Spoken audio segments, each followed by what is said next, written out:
Welcome to the new NASJE podcast. Spotlights on a variety of NASJE members, organizations, projects, and more.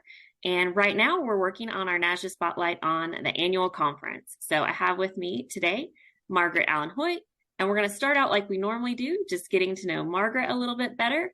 And then we'll jump into some information that you're about the upcoming conference and things we might not know about Columbus and the social activities that we're going to see there in Columbus in August.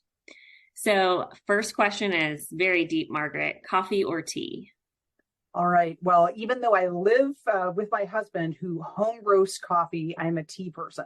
I would drink coffee if it didn't taste so bad. So Lady Grey is one of my favorites. As I drink my coffee. Okay. Second tea person so far. So I think we have a trend. We'll see if it sticks. Another equally deep question, beach or mountains? That's like trying to pick your favorite child. There's so much to love about both. And so I don't know. It's gonna have to be a tie. The beach, of course, is so relaxing and refreshing. But then the mountains are just so gorgeous and lush with those beautiful views. So I don't know. Hard, right? Yeah. Okay. What's your favorite photo on your phone from the last month? All right. Well, that is going to be a photo from our oldest daughter's wedding. We have twins, Ben and Nina, who are 28, and Izzy, who's 15. And Nina got married to Johnny on June 3rd. So it's a picture of the six of us, our new family. Exciting. Oh, I think that's my favorite question so far. We get a little insight into everyone. Yeah.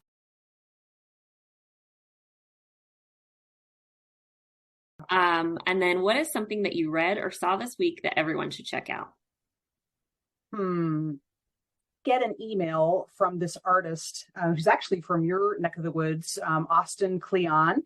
And he's written some books, How to Steal Like an Artist. So he has a list of 10 things he sends out every week, and they vary. Sometimes it's really specifically art related. Sometimes it's something else that he's read that he's interested in. Sometimes it's a flashback to a previous blog post that he wrote, but it's always something creative and interesting. And so highly recommend.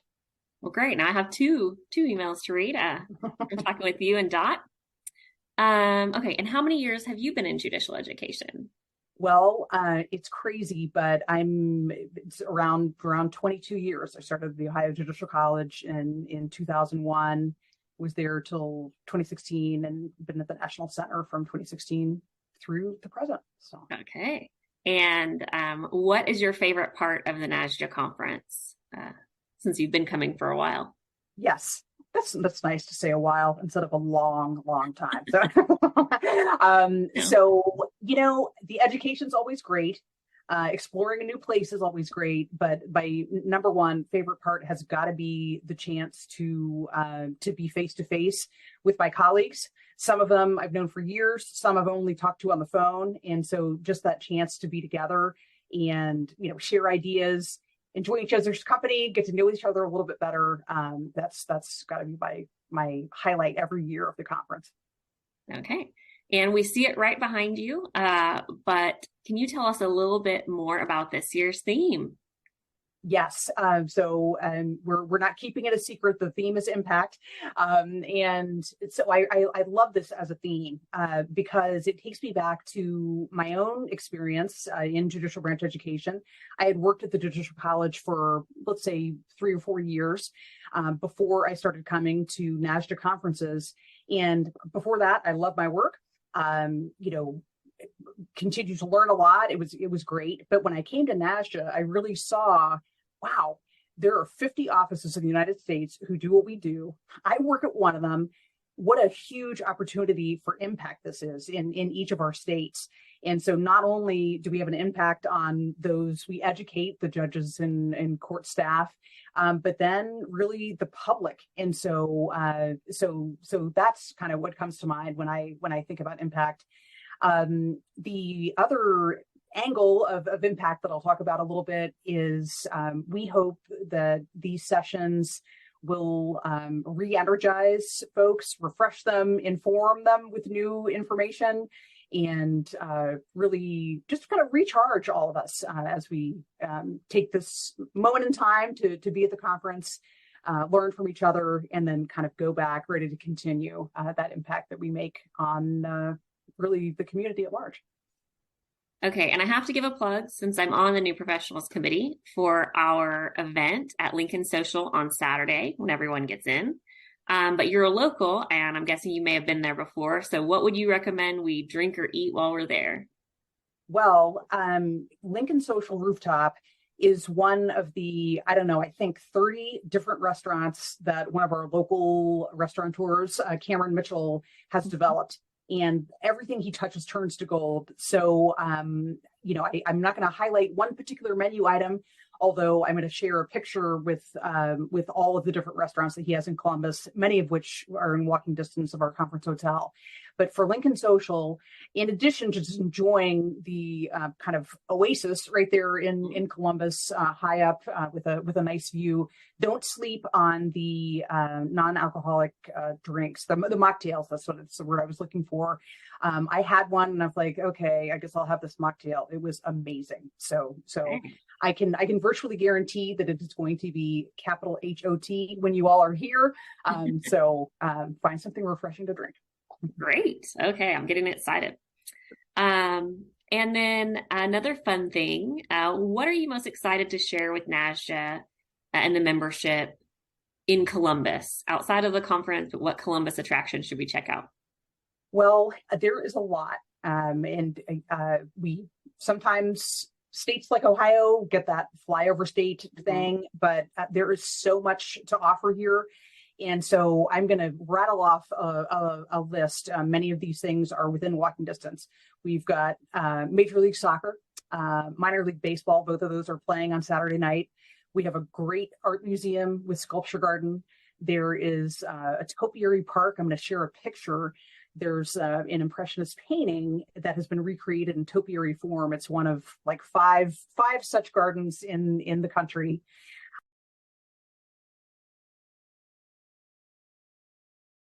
Tons of great restaurants. Again, many within walking distance. The Short North is the area of the neighborhood in Columbus where the hotel is, and that is chock full of galleries, shops, restaurants. The downtown is very close by, and I'm going to kind of preview into one of something we're going to be talking about in a moment. But one highlight I'm thrilled that you get to see is the Supreme Court of Ohio Judicial Center, the home of the Supreme Court and the Ohio Judicial College. Oh, cool. Well, this is 2 votes for that, so I'm really excited to see that Art Deco building. For those of us who like architecture. Let's see. And so back to our social events. What can we expect to see at the President's reception this year? Yes, well, this is exciting. So, number one, we get to see each other again, and so we're going to have good things to eat and drink. But there's going to be a new feature called a gallery walk, and this was a suggestion that was made for a conference session, and we thought, you know what, we love it so much, let's include it, and it'll kind of be a feature of the President's reception. So we are going to collect information from each member state or organization and put it together. And so it'll be information like how many people are on staff, what's the organizational chart, who do you offer education for, kind of key highlighted programs, who's attending the conference from that organization. And so there'll be kind of like a poster presentation. You'll get to walk around and see posters for each state or organization who responds. We'll have, we're trying to organize now, having people stand at different spots so that you can actually ask people questions from that particular state or region. And so we're really, really excited about that, as it'll be a way to learn more about what our colleagues do and get a chance to socialize at the same time. Yeah, what a great conversation starter. That should be fun too. Okay, and then you told us a little bit about the Ohio Supreme Court, but do you have anything else to add? Well, it is a show place. And I know that's sensitive because everyone thinks that their own Supreme Court building is the most wonderful. But we hold that opinion too in Ohio. So it is an Art Deco building, fully restored about I don't know, let's say between 10 and 15 years ago. And so the level of craftsmanship that you're going to see from the woodwork to the gold leaf to the Art Deco details on the elevators, the light fixtures, et cetera, mosaics throughout the building, great art, including original Chihulis in the law library. You're going to get a chance to take a look at the entire building and just to have mini tours to get to learn a little more about the design and some symbolism of some of the art and the features. And we're also going to have delicious Columbus food and drink at the social event as well. Finally, there's I said finally, but then I have about 3 more things to say. So there are plazas, patios on the north and south of the building. You'll get to see what we believe is the largest gavel, perhaps in the world. In one of the fountains, and in the other fountain are words relating to justice. And so both of those are we're seeing. And we, if weather permits, we're going to have some activities out on the patios as well. In the lower level of the Judicial Center is our Civic Education Center. And so this is an award-winning civic education center designed for groups of any age, but especially middle school and high school students. And so there are some interactive displays for folks to learn about key cases and how we've chosen ones that will particularly appeal to young people when they're thinking, what do courts have to do with me? Some displays to help them learn about that. And so definitely encourage everyone to check that out as well. Wow. As you can see, I could go on and on and on. So. I love it. I love the enthusiasm. And who knew Ohio was such an art hotspot? I'm really excited. I've heard about many artists that I didn't realize had some art there in Columbus. So that'll be fun. Yeah. And we talked a little bit about eating at Lincoln Social and drinking, but do you have any other food recommendations or fun spots we should hit up like that on the nights we have dinner on our own? Yes, absolutely. And just a note about dinner on your own, we are going to follow the lead of Janice in Connecticut, who had the hosted dinners. So we know that, there are lots of us who've been coming for a long time, others who are newer. And so we just want to give a chance for people to break bread together and get to know each other. So we'll be doing that again. I mentioned already, Cameron Mitchell has a ton of restaurants. Several I can think of just off the top of my head. There's the Pearl, a seafood restaurant, which gets rave reviews. There's Martini, an Italian bistro. There is Marcella's, another Italian restaurant.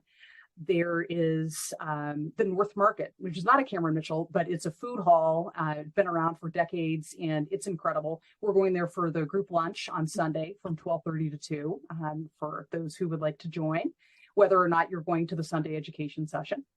And so there are a ton. I'm also going to speak briefly. This is not walking distance, but I would propose it's worth an Uber. There's an area of town called German Village, and it is just charming. Doesn't even start to describe it. You've got the cobblestone streets, tons of great restaurants. And so these are a little on the pricier side, but Lindy's is one of the restaurants. They have a fantastic patio. Also, Barcelona is often voted best patio in Columbus. And so that Spanish cuisine and just delicious. The last thing, this is not a restaurant related, but the last thing I'll say about German Village is there is an awesome independent bookstore called the Book Loft, 32 rooms of books. You might go in and not come out. It is there's just so much to look at. And in addition to books, cards, puzzles, just a little bit of this and that. But I would, even though it's quote just a bookstore, I would call it a Columbus highlight. Well, I might have to extend my trip after talking to y'all about. I'm hoping I'm reaching people before they book their plane tickets. So, or maybe book them Southwest, and you can just change that in a couple days. So sounds like I need to. So if we do extend that extra time, do you have any other things we should check out that you haven't mentioned yet? Okay, these are a little more farther afield than downtown, so probably be maybe a rental car. But we have one of the best zoos in the country. So the Columbus Zoo is I don't know, maybe a half an hour from downtown. Uh, there's COSI, the Center of Science and Industry, a science museum that also is very highly rated nationally, and that is within a long walking distance of the conference, or a short Uber ride. That's great. I mentioned the Topiary Park. There's the Columbus Museum of Art. There is, if you want to do a mini road trip while you're here, the Rock and Roll Hall of Fame is in Cleveland, so about 2.5 hours away. There's the Underground Railroad Museum in Cincinnati, about 1.5 to 2 hours away.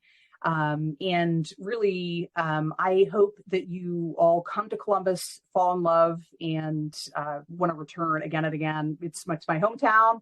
I have a certain level of passion about about this place. Yeah, there's so much to do. Virtually no traffic, free parking when you get where you're going. People are that Midwest nice that you hear about, and we just cannot wait to welcome you to Columbus. Just envision that you are going to really, really enjoy your time here. Awesome. Well, this has definitely hooked me, and I was already coming, so I'm excited. And we're going to wrap up with what we intend to wrap up all of our spotlights on, because we think it's something everyone would be interested in. Our last question to you is just, what is the best advice you have ever received? Professional, personal, whatever you think would be helpful to those of us watching. Absolutely. Well, I'm going to give two short pieces of advice. One is my mother would always say to me, just as different things were going on, Margaret, remember, tomorrow is another day. And I hear those words in my ears often when this or that is not going the way I want it to. After that good night's sleep, we wake up, kind of just things seem better in the morning. So that's one of them. And then the second one I'm looking at, just to make sure I read it correctly here. And this, I'd love to say it's Plato, Aristotle, but I was walking by a shop window and saw a little sign, which I didn't buy, but I did take a picture of it because I really need to hear this advice often. And it is, worry is like a rocking chair. It gives you something to do, but it doesn't get you anywhere. Because I can be prone to worry. But as we've all probably experienced throughout our lives, things do work out one way or the other, and it's so much more pleasant to minimize the worry and just kind of work things through. So not maybe profound, but definitely been meaningful to me. Mm-hmm. Well, great. Thank you so much for spending a few minutes with me and hopefully giving people things to look forward to on the conference. You have anything else you want to share, or are we signing off? Yeah, well, we just do look forward to seeing you in Columbus in late August. Please feel free to contact either Dot or myself with any Columbus questions you might have, any more advice on things to see or do. And we are just really, really professionally and personally looking forward to welcoming you to Columbus for an enjoyable, meaningful, and beneficial professional development opportunity with the NASJE 2023 conference. Well, great. Can't wait to see you and hopefully everybody else watching in Columbus in just a few short months. Wonderful. Great.